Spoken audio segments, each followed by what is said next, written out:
And welcome back to the X Zone, everyone. I am Rob McConnell, and for the next 4 hours, I'm your host and your guide as together we cross the time-space continuum to this place that I call the X Zone. It's a place where people dare to believe and dare to be heard. It's a place where fact is fiction and fiction is reality. And the X Zone comes to you Monday through Friday from 10 p.m. Eastern until 2 a.m. Eastern, right here on the X Zone Broadcast Network, Talkstar Radio Network, Mutual Broadcast Network, iHeartRadio, Simul Radio, and Simul TV.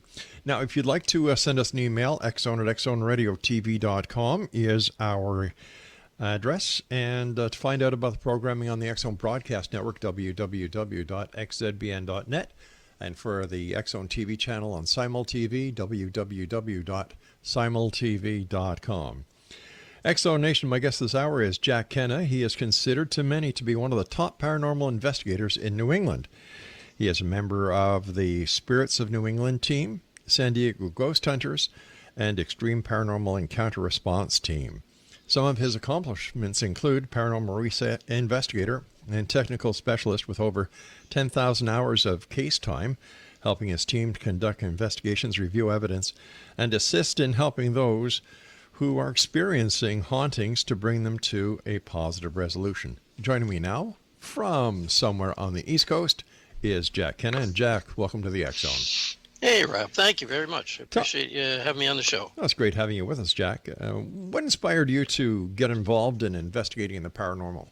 I guess really, my mother had experiences all her life, and she used to tell me about them. We'd talk about them. Mm-hmm. And I'd had some myself when I was a younger kid. So I kind of always been kind of leaning that way towards it. And then, we used to go as kids, do the typical things, go in the supposedly haunted cemeteries and all that stuff. But I always loved the shows, too, all the different shows that were on TV, In Search of and all that. Sure.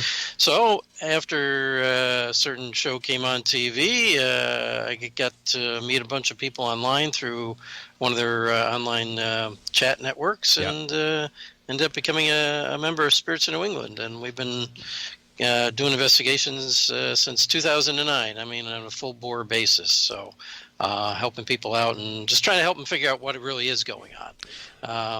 It was keeping it reserved. Is it really a haunting going on, or is it something else? So just trying to help people figure out what's really happening and what's going on. So yeah, that's kind of how I got into it. Just my own experiences. You mentioned that as a child, you like most kids went to these graveyards that were supposed to be haunted, but in reality, how haunted are graveyards?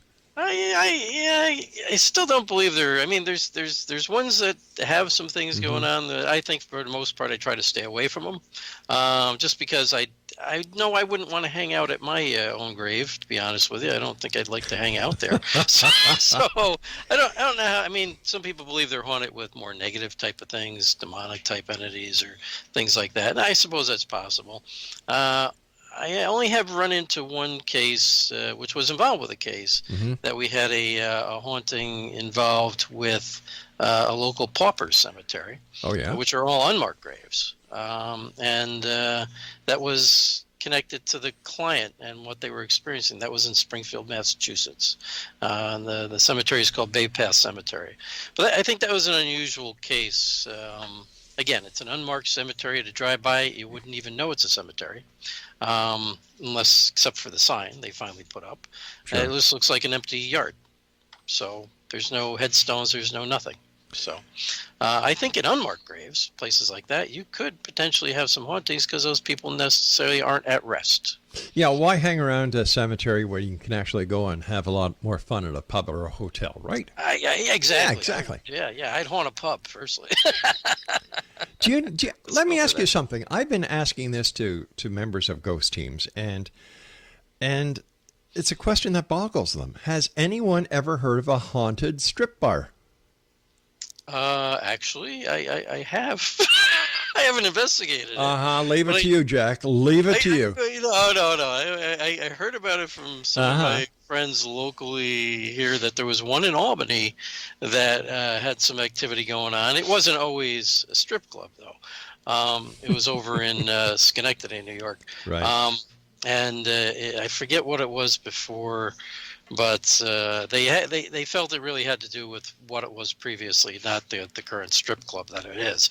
But yes, I have heard of one, but not because of what was currently going on there. Although if you think about it, I mean, there has been, I mean, I know watching the news and stuff like that, there's been some pretty tragic events that can happen at some of those places, There sure are, yeah. just because of what can go on there at some of them. That's right. That's right. What has been your most memorable paranormal investigation that you've done over the years, Jack? I would have to say the most memorable has been the USS Constitution for the Navy, out in Charlestown, Massachusetts. And not just because of the ship itself. You got to investigate good old Ironsides out there, which is the oldest functioning naval ship in the United States Navy. It's a wooden warship built in the 1780 something, 1789, I think. But it's what we captured there, and the evidence we captured there, of a young boy who's still on that ship, and they employed young boys in the 1800s as crew members. That's Right. what their designation was a boy. And we captured his voice several times. We captured a really good EVP from him, that talks to life after death, I believe, because he refers to this black bear cub that was on the ship in the 1930s, but this was a young individual who died in the 1800s. So how does he know about a black bear from 1932 if he Yeah. died in the 1800s? So that's why I like that EVP. He's a couple things. He's helping to give the tour, Mm-hmm. which is what was going on kind of at the time, Right. and it was a private tour for us on investigating the second night. And he talks about something that he shouldn't really know about. Talks about this black bear that was on the ship. So, based on your expertise as a paranormal researcher, why is it that some spirits stay behind and others go to wherever they go? Yeah, it's a question I get a lot. I don't know if we really totally have answers to. We have theories. I Mhm. mean, and my own personal theories on that is one of three reasons. Either they were a miserable SOB when they were alive, and Yeah. they may not have believed in heaven or hell, but they knew about it, and it's like, I'm staying here. I ain't going nowhere. Because I'll go to the bad place, right? At least that's maybe what they believe. Or somebody either really liked the location so much it's kind of their piece of heaven, they don't want to leave it, or they're not aware they're dead. I mean, those are my three potential theories on why they're still around. How can somebody know that they're not dead? How do they know that? How to not know that they're Yeah, dead? exactly. I think it's if it happens so quickly that you don't even know what happened to you. I think that's potentially something where maybe you just don't want to accept the fact that you're dead. Maybe it's not so much that you don't know you're dead, but you don't want to accept the fact that you've just died. And maybe that's a better way of putting it, accepting that fact. So I think that can be part of it. I mean, I know of a case where an individual was hit by a car, killed instantly, and we ran into his spirit almost a year later. At doing another investigation, we did come across him, and all the evidence added up to his accident. Every time I put in certain information to do some research in Google, his accident kept coming up, and it led me to that. And I went back to that location and made contact with him, and actually, did make contact with this individual, and hopefully they've since crossed on. I don't know. I just tried to talk to them about, this is what happened to you. You need to be aware, and you don't need to be here anymore. Did it work? I don't know, but I hope it did. Well, have you had contact with them since? No, but I haven't been there there okay. since either, so I can't say to that. But I just hope that he had moved on. All right, Jack, stand by. You and I have to take our first break. Exo Nation, Jack Kenna is our special guest this hour. And if you'd like to find out more about Jack and his exploits and what he's been up to and what he's going to be doing, visit his website, www.spiritsofnewengland.org. That's Spirits of New England. This is the X Zone. I am Rob McConnell. We're coming to you from our broadcast center and studios in Hamilton, Ontario, Canada. Now, if you'd like to get the current edition of the X Chronicles newspaper, there's two ways you can do it. You can either go online to xchroniclesnewspaper.com and download it with our compliments, or read it online with our compliments, or you can go to amazon.com and buy it in the paperback format or Kindle. It's up to you. Personally, I'd take the for free offer because there's no catches whatsoever. It's our way of saying thank you to you for being part of the X Zone Nation. Jack, Kenna, and I return on the other side of this break as we continue investigating the world of the paranormal and the science of parapsychology here in the X Zone with yours truly, Rob McConnell. Don't go away.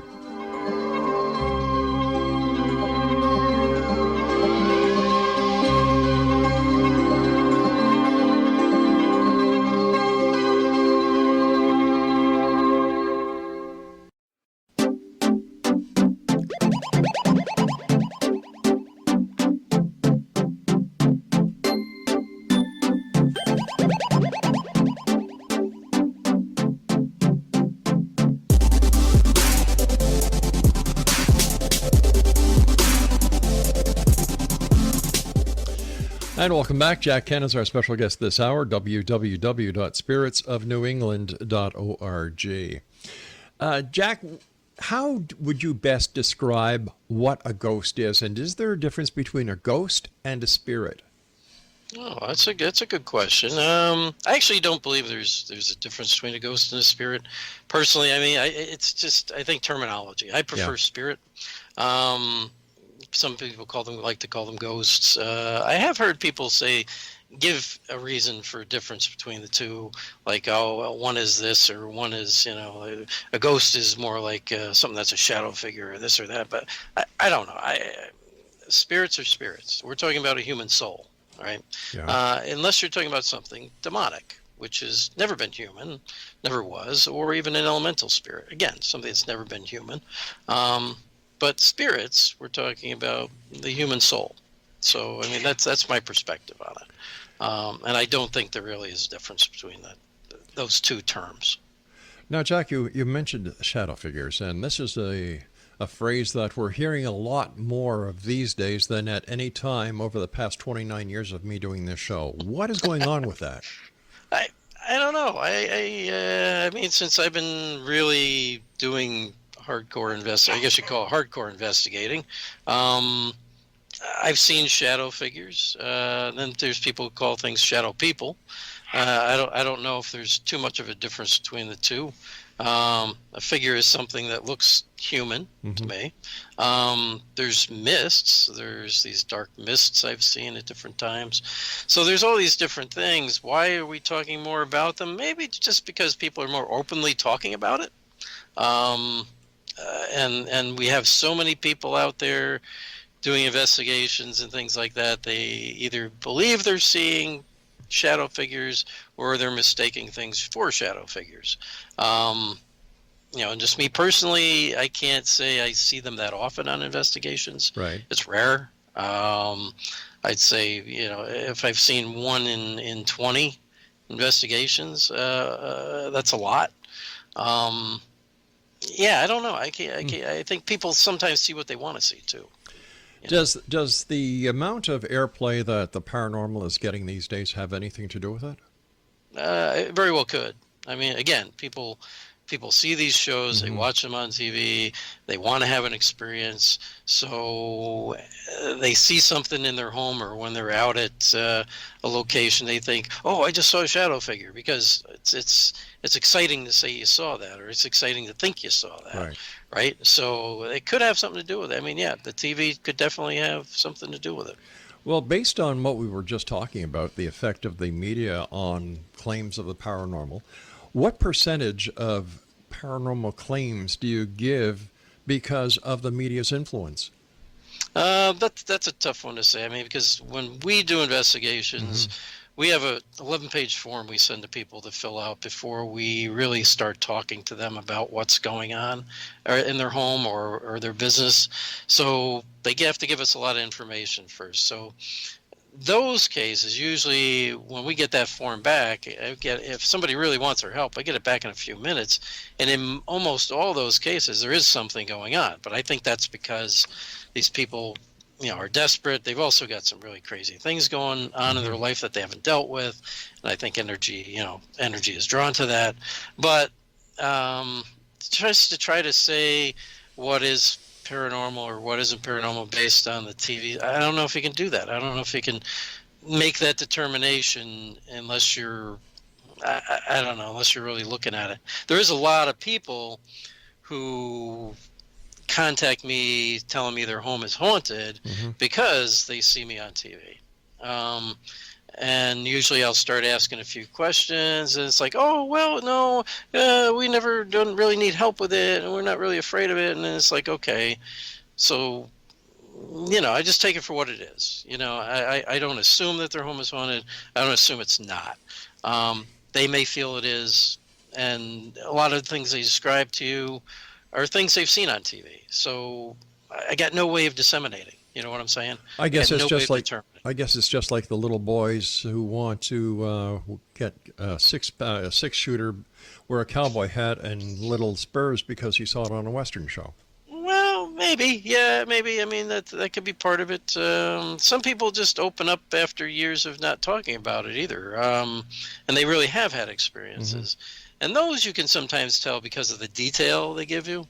It's not just, oh, we saw a shadow figure. We saw that. Sometimes you'll hear something from somebody that, well, I used to see this red eyes looking at me from my my closet in my bedroom when I was a kid. Now, I've seen that, and I don't hear that very often. But I have seen that, and not seen it, but I have heard of that with other investigations that actually have something real going on. Yeah. And it's usually something negative. So sometimes you'll get something from people that they just haven't talked about it, but the shows have made them want to or feel more comfortable to talk about it. Finally. Yeah. I used to have the phenomenon of having red eyes looking at me from my closet when I was a kid too, just to find out it was my Uncle Mac, who was so drunk he thought my closet was the washroom. That could be the case too. Yeah. But I have had some where it's like, that wasn't the only thing either. I mean, they had these red eyes, and they described this thing, and then they have other strange things happen. And the funny thing is, they're still having strange things happen in their life now. And those are some of the people that fill out this 11-page form for us. So not all of them, but some of them. But I know a good friend of mine, Katie Boyd, who's a demonologist, who had that happen to her when she was younger, and that's kind of what led her on her path to doing what she does now, with all the demonology stuff. And she had some very frightening experiences as a child and a teenager throughout her time she lived in the house, all the way up until the time she left the house.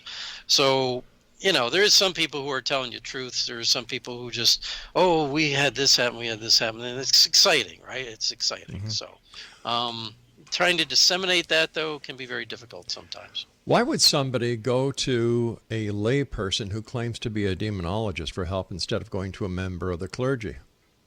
Some people don't want to go to their clergy right away. I have found out they're like afraid they're going to be looked at strangely by them.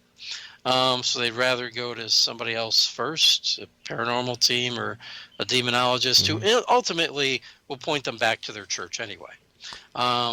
At least, anybody who knows anything, usually in the end, you'll try to connect those people back to their faith to search help there, if it's something real that's going on. But I think they're just, based on my own experiences, they're afraid their priest or their minister or their whoever is going to look at them and go, okay, yeah, fine, you're just crazy. But they really won't. They actually won't. They actually will sit and they'll listen to you, and they'll try to help you out. With all the, what is the main focus, or what is the main priority of a paranormal investigators? Why do they do what they do? Everybody has their own reasonings. I mean, for myself and our team, we just want to try to help people who are experiencing things they can't understand or they don't understand, and try to sort out what is possibly paranormal from what really isn't. Because once somebody's experienced, if they are experiencing what they believe is a haunting, all of a sudden everything is paranormal, no matter what it is. Glass falls off table. Oh, a ghost did that. Well, probably not. So we try to help them with that. Other paranormal investigators really want to get into it to try to prove the existence of the afterlife. I know groups that focus mostly on that. They want to somehow, hopefully someday, prove to people that there is life after death. I don't focus on that. I just have that belief myself. All right, but let's say that some group somewhere, some place in the future, just happens to prove there is life after death. What happens to the rest of the researchers out there? Do they just cease and desist and say, okay, well, this is over, let's find something else to do? No, we proved we can go to the moon. Do we stop going after space? I mean, but did we go to the moon? I know you by that. Hey, but we don't have our own beliefs. But my point is, all right, let's say airplanes. Okay. We created the airplane. Okay. Did that stop us from looking at better ways to improve it? Well, no, but what it did, you're right. We did improve on it, but you can't improve on life after death. You can maybe improve on the trying to connect with the other side, trying to find a better way to communicate with it and talk with it. So I don't think just because if somebody ever did prove that it exists, I don't think that would end what's going on. No, I don't think that would put an end to paranormal teams or people trying to do that. I think somebody else would say, they did it, but I can do it better. Right? I mean, there's always the next person can do it better. So I don't think that would stop it. No. All right, Jack, stand by. We've got to take our next break. And X Zone Nation, if you'd like to find out more about Jack Kenna, his website is www.spiritsofnewengland.org. That's www.spiritsofnewengland.org. Jack and I will be back on the other side of this commercial break as we continue investigating the world of the paranormal and the science of parapsychology here in the X Zone from our broadcast center in Hamilton, Ontario, Canada. If you'd like to send me an email, it's very simple. Xzone, XZoneRadioTV.com, and on all social media sites, Xzone Radio TV. This is the X Zone. I am Rob McConnell. Don't go away.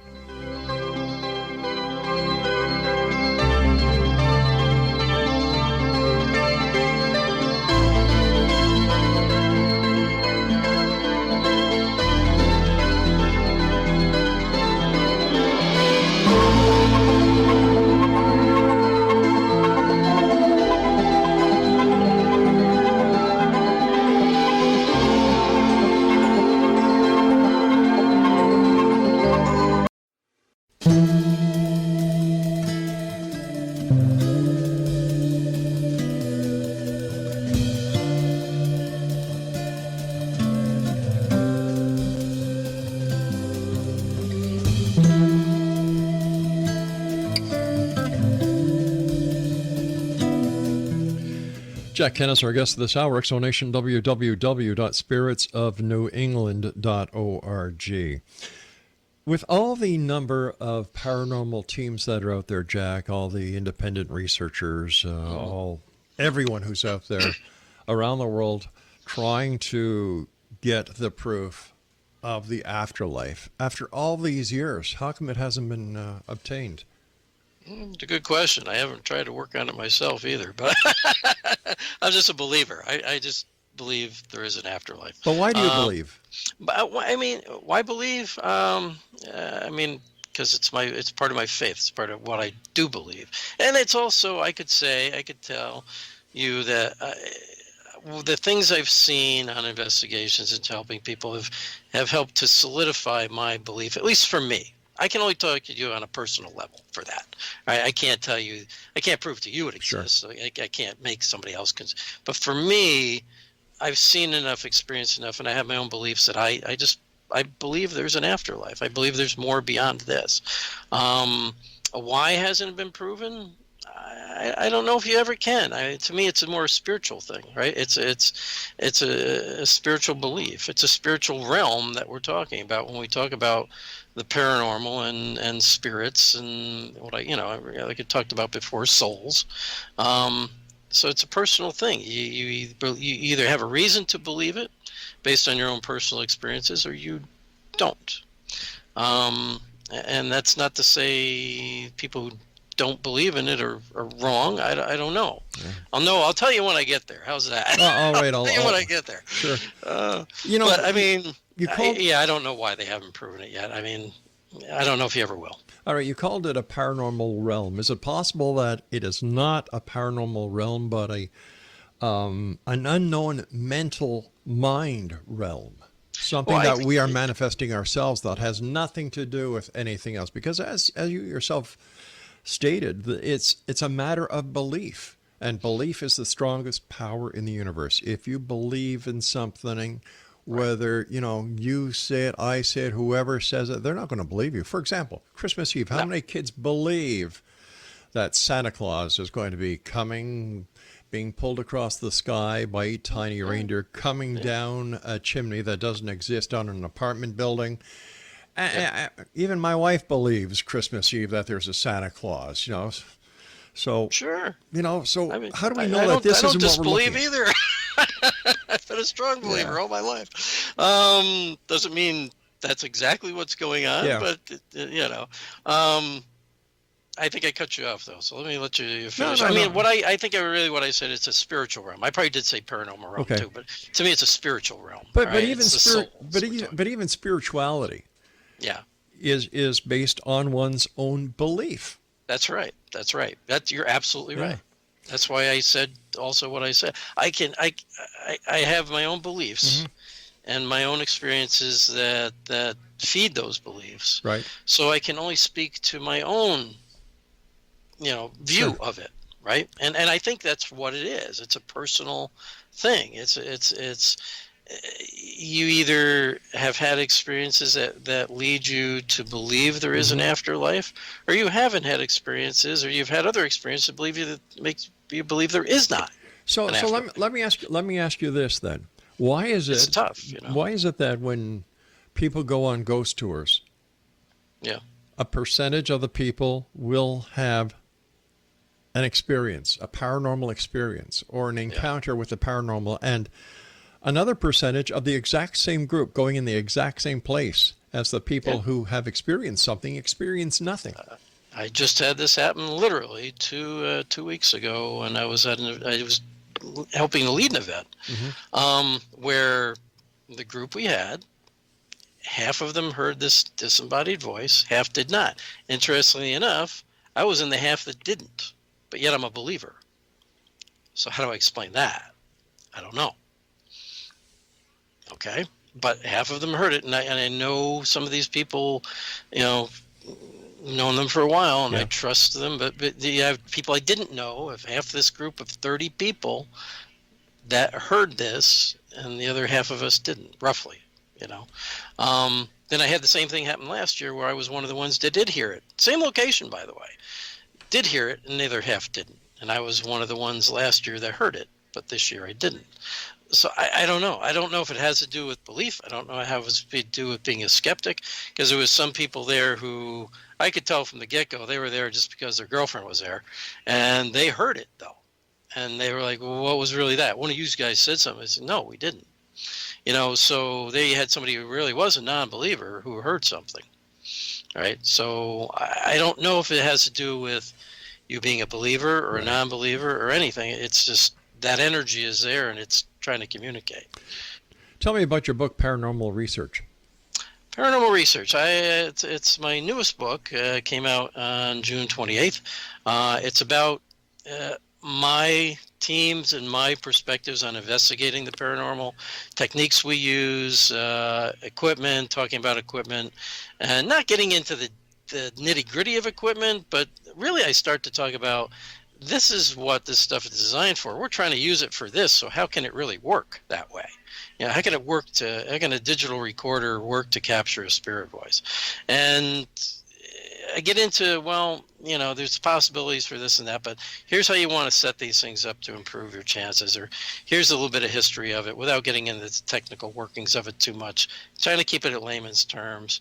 But I also talk about, if you're going to get into this and you want to build a team, and about team building and how to pick people for certain tasks on the team, not just because, hey, I'm team founder, so I'm going to be the team leader. You may be a terrible team leader. Pick somebody else that's better at that. Yeah. So we talk about that. Talk about a ton of things, but it's really trying to help people who really want to get into this learn how to get a good start on investigating with a common sense background to it. All right? Okay, so using some common sense when you're doing that. And we also include several of our actual investigations, the real stuff, what we did, what we got out of it, and also what it meant to each of our investigators. I interview at least one of our investigators for each one, what it meant to them, what they got out of it, what how it impacted them on their own life. So what kind of person makes the best or the better paranormal investigator? I think mostly somebody that's just really curious about what is out there, what's going on. Curious. And somebody who has a passion for it, is dedicated to doing the work that it really takes to find out what is really, do I have evidence? Evidence review is the roughest thing you could ever do. It's reviewing hours and hours of audio and video, and you've got to be dedicated to sit there and go through that, and not just go on the investigation and have a good time and go, okay, and never listen to anything that you're collected. Right? I mean, you've got to go through that stuff. If you're trying to do it either to try to find evidence of the paranormal, or you're trying to do it to help people, both of those require dedication. And that's really what the book is getting is for, is people have this dedication to this, that really want to learn. Or if you just want to read and really learn what it's about, to really do this and be dedicated to it. It's a hardcover book. It's kind of like a textbook, but it doesn't read like a textbook. I try to make it fun and informative, and even for somebody who's never investigated before, they could pick it up, read it, and probably have a good time with the book, at least learn something from it. You also use something called the Ghost Radar app. Isn't that just an app that people use for fun? People ask me that all the time. I've been beat up for it too, a little bit, not physically, but verbally beat up for it. But I've been using it, and this is just one app. But I'll say this about it: I've been using it for over 7 years, and I've collected enough evidence, not just from that, but things that coordinate with that happened at the same time, catching EVPs, along with stuff that's coming through that Ghost Radar app, words that are very similar, have the same meaning, and they connect to the location. But I would say this, I believe you could use anything to try to communicate to the spirit world with. It's just a matter of explaining to them, if there is somebody there, explaining it. Here's how you can use this. Here's how you can try to interact with it. And I could take a piece of tissue paper and say, hey, there's a piece of tissue paper. You can make that float in the air and communicate with me for yes. Say yes is making it float in the air. Making it roll across the table is a no. I could tell them anything, right? I mean, I could use anything. These are no different. And people do pick on me because, well, it says it's entertainment purposes only. Well, if you go to some of the top equipment in the field that's used, read their website. Everything will tell you entertainment purposes only, because nobody can tell you anything can communicate with spirit. Well, most people tell you we don't even know if spirit exists. Well, right? mind you, Jack, when you go to a paranormal conference, all the tickets have to say for entertainment purposes only, because up here in Canada, telling fortunes, doing tarot cards, or psychic readings is against the law. Yes, you're right. You're right. So it is. I mean, it's and in some parts of the states, it's against the law still too. So I mean, it's a disclaimer. That's what it is. It doesn't mean anything can't communicate through it. And again, I've just, for 5 years, I used that thing before I ever started presenting anything out of it as evidence. And I collected that data for 5 years, numerous investigations, and was able to see a correlation between stuff I was getting from it. All right, Jack, I hate to do this, but I've got to take my break. Please stand by. Exonation, Jack Kenna is our special guest this hour. His website is spiritsofnewengland.org, and Jack and I will be back on the other side of this break as we wrap up this hour here in the X Zone from our broadcast center and studios in Hamilton, Ontario, Canada. My name is Rob McConnell. Don't go away.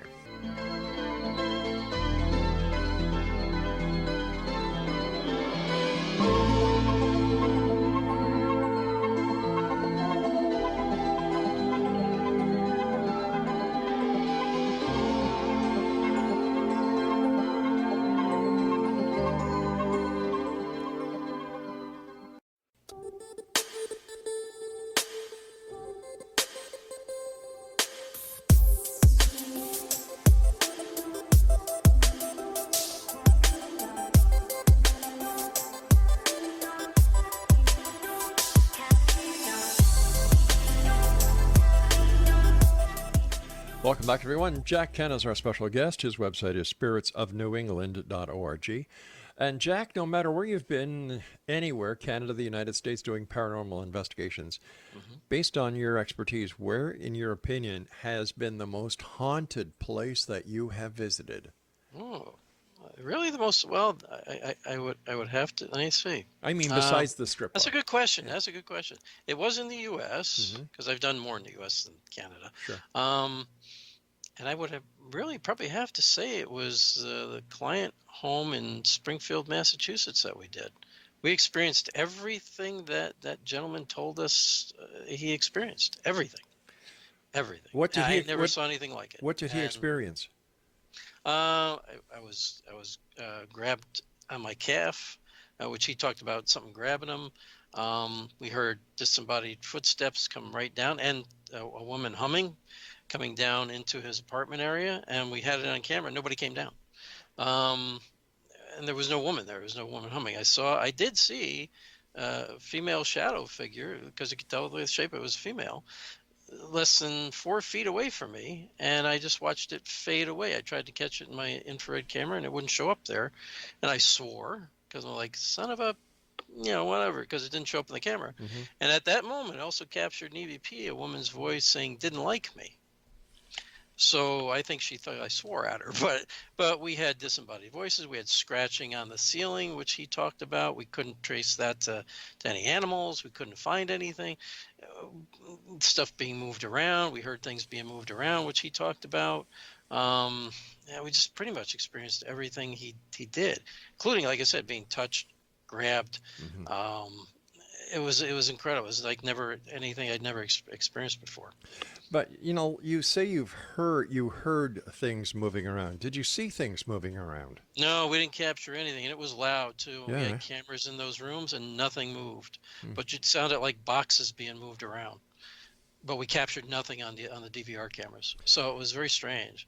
And again, that's consistent with like what he'd say. He'd hear somebody coming down into his apartment in the basement, Mm-hmm. and we heard it. We heard it loud and clear, caught it on the audio, but there's nothing on video of anybody coming down at that exact same time. So we don't know, we know there's spirit there. We think we figured out in the end what was going on. This particular individual was, well, he was facing his mortality, and we believe that some of his family member, as well as some of these spirits from this Bay Path Cemetery, were coming to visit him, and there was a reason for that.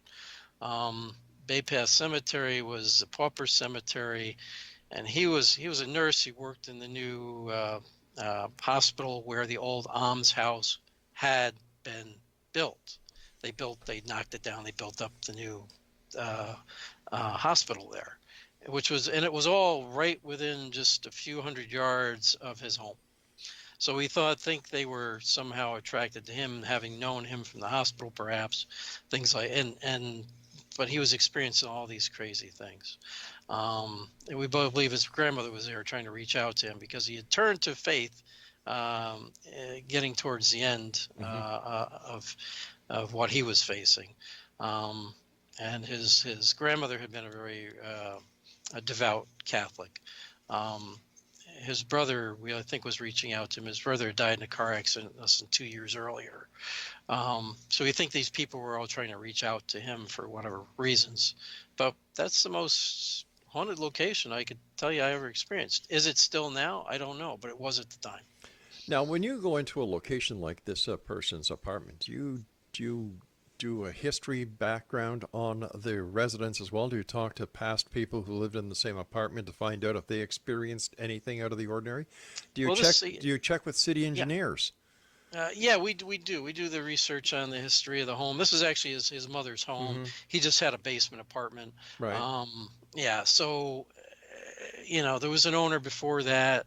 Nobody ever experienced anything there, at least that they would talk about. But from what we could get, there's no real. It was a newer home. It was built in the 1970s, and that doesn't necessarily always mean anything either. His mother was the second owner of it.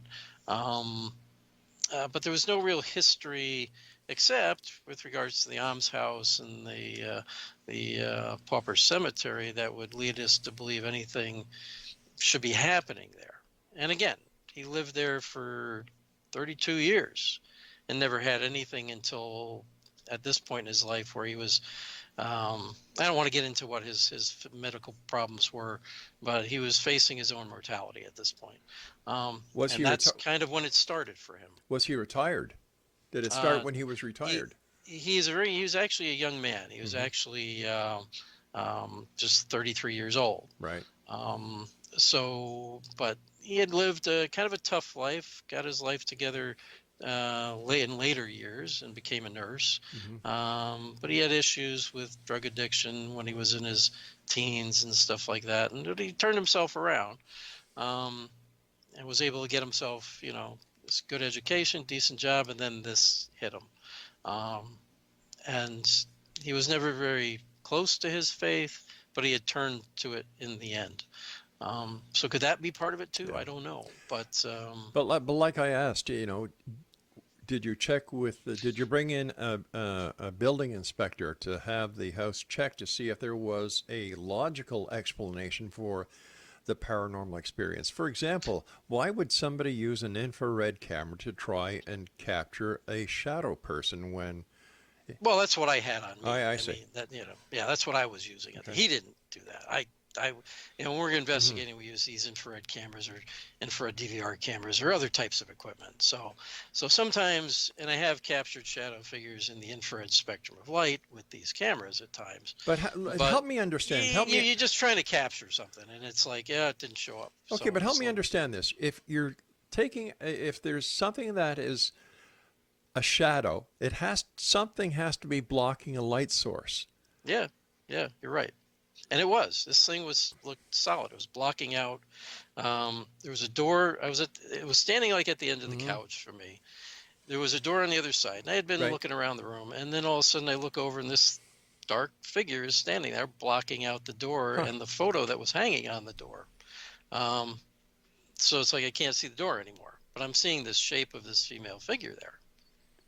So another thing, it's an absence of light. You're right. It's an absence of light. Now it's not a completely lit room, right? But it's not so dark that you can't see in it either. But I'm like looking at this thing, and I could see it straight on. Right. It's not out of the corner of my eyes. I'm looking this thing straight on. I actually watched it fade away, but I brought the camera over hoping to capture it in the camera. And when I look down into the camera viewer, it's not there, and I'm looking up at it, and I can see it. So it's one of those deals. But as far as the other stuff you're asking about, the mother, because of the scratching, things like that, the mother had an exterminator come in. He couldn't find anything. We talked to her about all that. We checked with some of the local city hall and stuff like that. There's things in there like radon gas, things like that be causing issues for people and stuff like that too. There was nothing like that in that area, that particular area. So, and did I check with some of the instruments myself that you could get? No, I didn't. But we took the word of, the city hall and stuff like that. So we do some research, right. But I'm trying to figure out what's really going on as far as helping him mostly. And that's part of it too. You're right. Doing that research, checking into it. But you say you're trying to help him out. How can, it isn't just try to figure out what's really happening. Like you're saying, what's really happening. Gotcha. Is it paranormal? Is it not paranormal? Gotcha. A lot of people today are talking about demons. In all my years doing this show, the word demon has never been used by so many in such a short period of time as is being used today. What the hell is going on with demons? Well, I think it's just it's a term that's popular in TV because it sounds frightening. I have run into more recently some true demonic things, and that's based on things knowing my given name during investigations, and as well as calling out my son's name. And I kind of dawned on me, I said, is that a threat? And I got a very specific and loud yes from that. And some other things that happened regarding that. Issues, problems I had, even after coming home. Some physical, some other thing. Those are rare, though. I mean, they are rare. but the D word is thrown around a lot for anything that could be perceived as negative. I say perceived as negative because I've had cases where somebody thought they had a demonic haunting because they're being scratched or this or that. It turns out in those particular cases, and this you got to take whether you believe in it or not, it was a friend of theirs who had passed years ago that was trying to convince them to stop doing something they were doing that was illegal. Okay. And they were tough guys in the old days, and they were still tough guys today. That's why he was getting hit, scratched, things knocked out of his hand. In the end, it turned out it seemed like the guy was just trying to tell him, hey, stop doing this. You've got a family now. You shouldn't be getting involved with this type of stuff. Stay away from it. And he told me that himself later on. He goes, once he stopped doing these certain things, we won't get into what it was, all the activity stopped. Speaking about stopping, Jack, we've run out of time for tonight. I want to thank you so much for joining us. Great talking to you. And Exonation, if you'd like more information about Jack and his exploits all over the world, visit his website at www.spiritsofnewengland.org. That's www.spiritsofnewengland.org. I'll be back on the other side of this break as we continue here in the X Zone with yours truly, Rob McConnell, from our broadcast center and studios in Hamilton, Ontario, Canada, right here on the X Zone Broadcast Network, Talkstar Radio Network, Mutual Broadcast Network, iHeartRadio, Simul Radio, and Simul TV.